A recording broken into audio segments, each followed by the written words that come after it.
Je te pose la même question. Parle-moi, réponds-moi. Je veux tout savoir. Chaque fois que je te vois, je te dis ça, je te dis ça.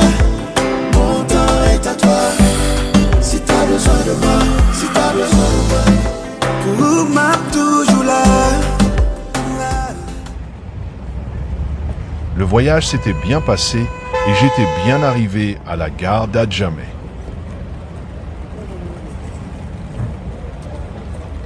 Le lieu où résidait le frère de M. Desouza était dans la commune de Yopougon, dans une paroisse dont je ne dirai pas le nom.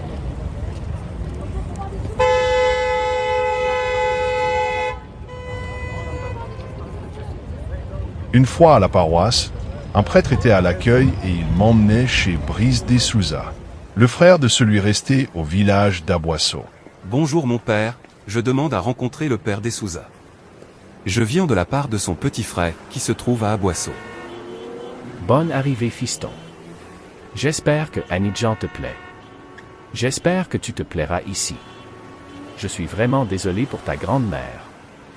Viens, je te montre ta chambre. L'accueil était chaleureux et il me montrait une petite chambre juste à côté où j'allais rester.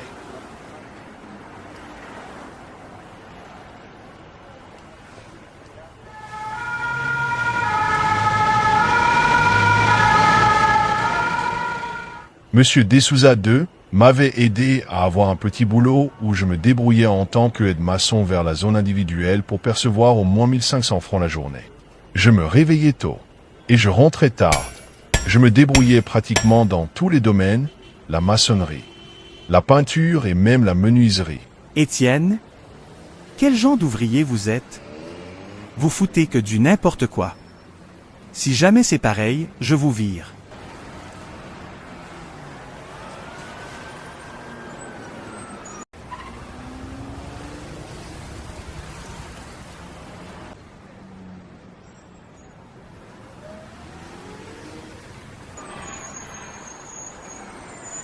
Je me défendais comme je pouvais dans mes activités. Mais comme toujours, il y avait un superviseur qui ne m'aimait pas vraiment. Mais tu es sous ou quoi? Si tu ne peux pas bien faire les choses, dégage fainéant. Mon boulot était impeccable, mais ce dernier trouvait toujours quelque chose pour me ridiculiser devant tout le monde, et ça devenait insupportable. Un soir, je rentre et j'expose tout au prêtre.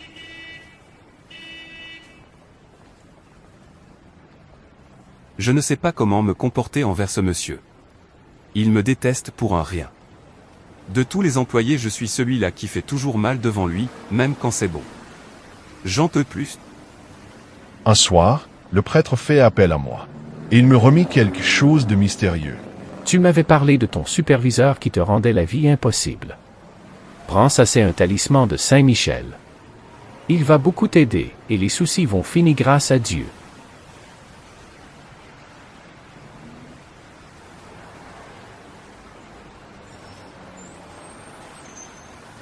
Voilà, c'est bien. C'est parfait par ici. Félicitations, Étienne. Le lendemain, le supérieur qui ne m'aimait pas m'engueulait moins et commençait à apprécier mon travail. Je me demandais qu'est-ce qui avait changé. Soit je me suis amélioré en quelques jours, ou soit la petite chaîne que m'avait donnée le prêtre enfermait un grand pouvoir. C'est bien, Étienne. Là, c'est impeccable. Les week-ends, comme je ne faisais rien, je prenais mon temps à faire des portraits et je les exposais devant la paroisse. Un jour, le prêtre Desouza remarque l'un des portraits que j'avais fait de lui. Il fit appel à moi. Une fois près de lui dans la cour de l'église, il se met à me soumettre quelque chose qui va bouleverser toute ma vie. Oui, monsieur Desouza, vous m'avez demandé? Oui, je t'ai demandé, je t'ai trop observé et j'ai vraiment pitié de ta vie. Je veux t'aider. Mais sache que dans ce monde il y a des choses qui dépassent l'entendement des esprits faibles. Tu sais mon petit, nous vivons dans deux mondes où il y a le physique qui est toujours dominé par le spirituel. Et je veux t'aider à dominer ton spirituel. Si jamais tu y arrives, tu seras un grand et plus jamais tu manqueras de quelque chose dans ta vie. Vas-y et réfléchis bien. Quand tu te sentiras apte, Tu viens et on verra comment t'aider. Les paroles de M. D'Souza faisaient que défiler dans ma tête. Une chose m'intriguait. Le spirituel domine le physique. À quoi faisait-il allusion? J'en savais rien. Ces paroles étaient comme du charabia dans mon esprit. Mais une chose m'intéressait, c'était le fait qu'ils me disent qu'ils voulaient m'aider à quitter cette pauvreté. Et j'étais vraiment déterminé à fuir cette pauvreté. Alors après une longue réflexion, je me suis décidé à retourner vers le prêtre, pour découvrir le mystère de l'aide qu'il m'avait proposé.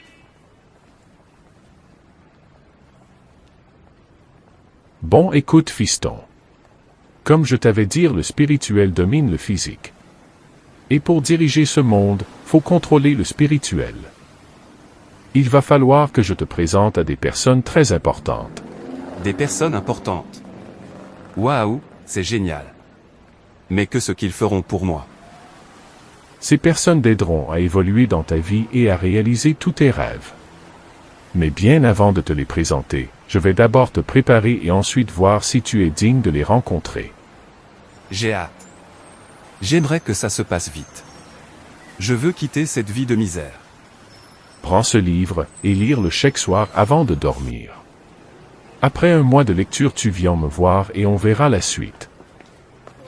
Merci beaucoup mon père. Que Dieu te bénisse. J'allais toujours au boulot, mais chaque soir je prenais le temps de lire le livre que m'avait donné le prêtre D'Souza.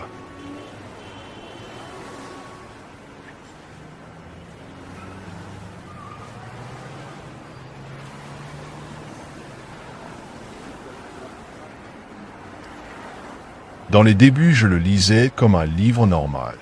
Je lisais de 2 à 3 pages par nuit avant de m'endormir. Un soir, après 2 semaines de lecture, quelque chose de bizarre se passait.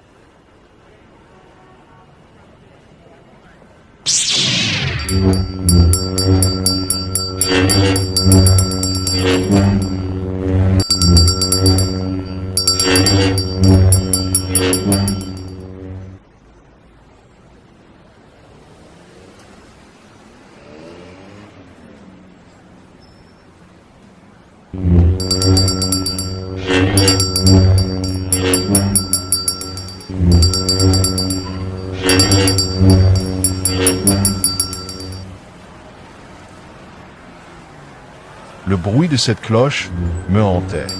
Même au boulot, je l'entendais dans mes oreilles, comme si elle sonnait devant moi. Lorsque j'ai soumis cette préoccupation au prêtre, il m'a dit que c'était normal. J'ai passé encore 2 semaines à lire le livre malgré les bruits de cloche jusqu'à ce que je le termine. Après quoi, je me suis retourné près du prêtre.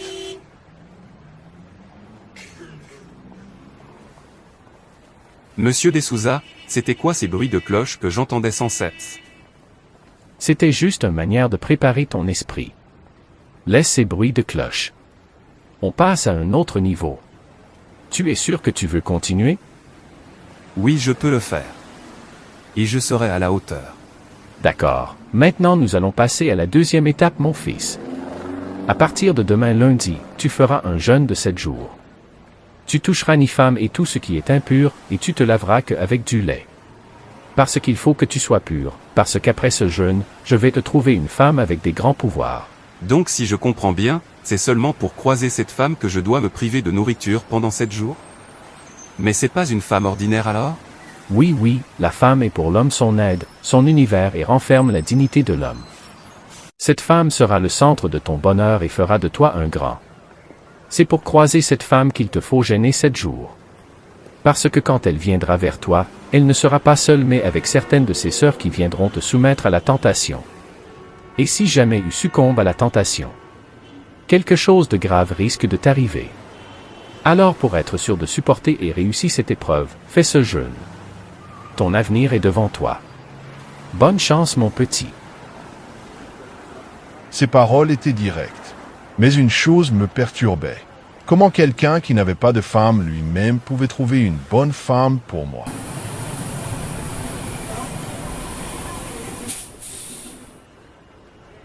Ces questions me passaient en tête, mais le plus important pour moi était de quitter la pauvreté. Alors je me suis mise à faire ce qu'a demandé le prêtre des Souza. Je me privais de nourriture jusqu'à ma descente. Et je prenais ma douche uniquement avec le lait. Je me nourrissais qu'avec des fruits pour éviter de toucher des choses impures.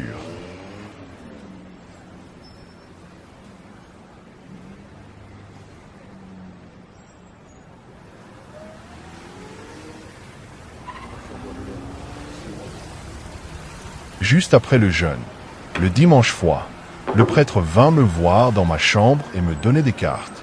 Sur chaque carte, il y avait la photo d'une très belle femme. Chacune avait une beauté unique et hors du commun. Voilà des cartes, mon petit. Tu vois toutes ces femmes sur ces cartes. Sache qu'elles sont bien réelles. Fais ton choix parmi ces filles. Celle que tu choisiras sera ta femme. Mais bien avant, tu allumeras de l'encens à chaque côté de la chambre. Et tu mettras ce parfum sur la table. La photo que tu prendras, tu le mets sous ta tête d'oreille. À une heure précise, ces filles viendront. Mais faire gaffe à ne pas coucher avec une seule.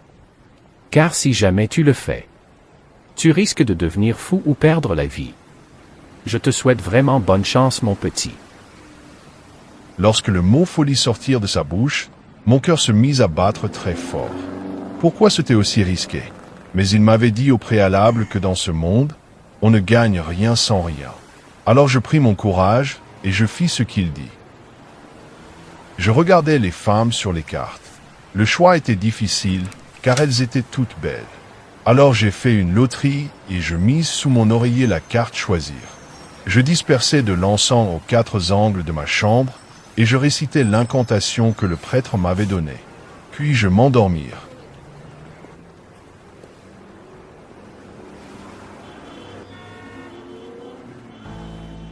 Le temps passait et rien. Mais aux environs de 2 heures du matin, je sentis des mains féminines me toucher avec douceur, tendresse et assurance suivies de petites voix remplies de douceur.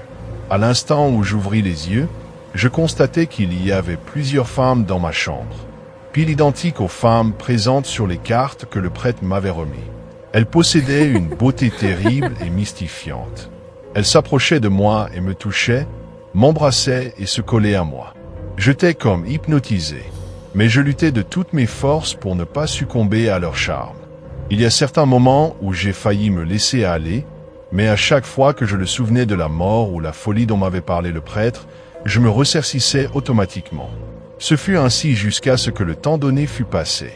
À 4 heures du matin, une belle dame sortit de nulle part et se tenait dans ma chambre. C'était celle sur la carte que j'avais mise sous mon oreiller. Souriante, et elle est rayonnante de lumière dans une chambre de pauvres Africains. Au revoir. Bonne journée, Nous Étienne. te laissons tranquille.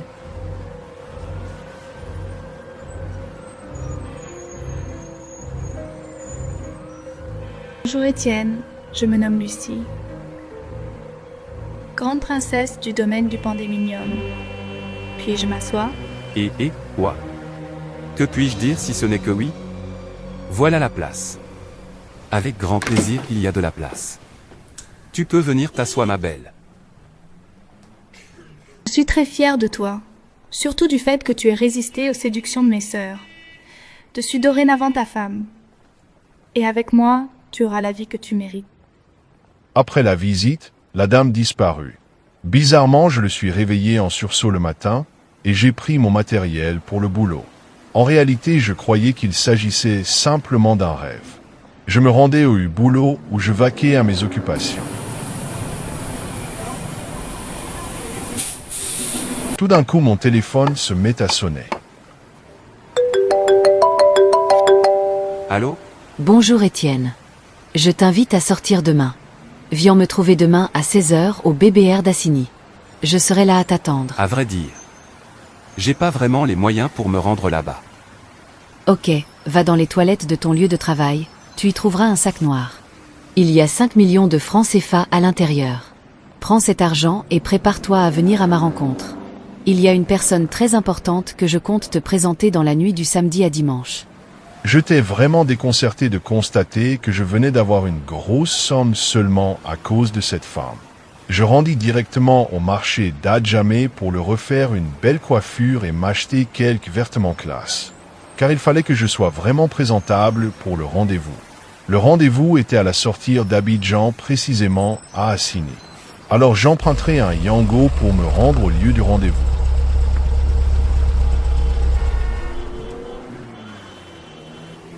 Elle était déjà sur place et m'attendait.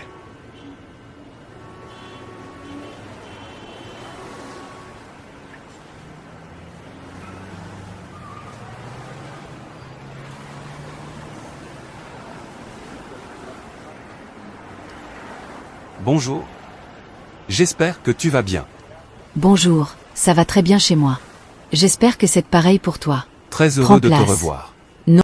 Je tenais à te remercier pour l'argent que vous m'avez prêté. Je trouverai le moyen de vous rembourser. On laisse l'argent. Ne t'occupe pas de ça, profite bien de notre rendez-vous. Comment tu me trouves? Bien sûr, tu es tellement belle que j'ai l'impression d'être devant un ange. Merci, tu es mignon aussi. Voilà mes amis. Fais gaffe à ne jamais me tromper, sinon tu auras des sérieux problèmes avec moi. Je suis d'accord, mais il y a un petit souci. C'est que j'ai déjà une copine. Et j'aimerais que tu me laisses la voir car même.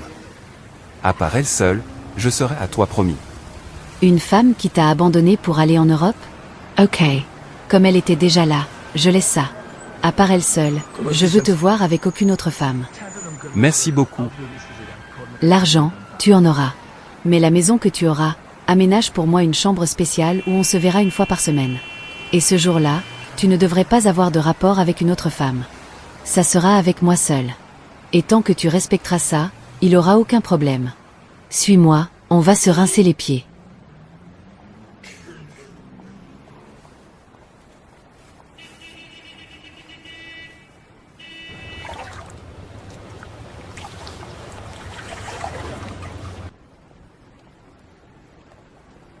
Enfant des gens peut être belle comme ça. Mais c'est étonnant.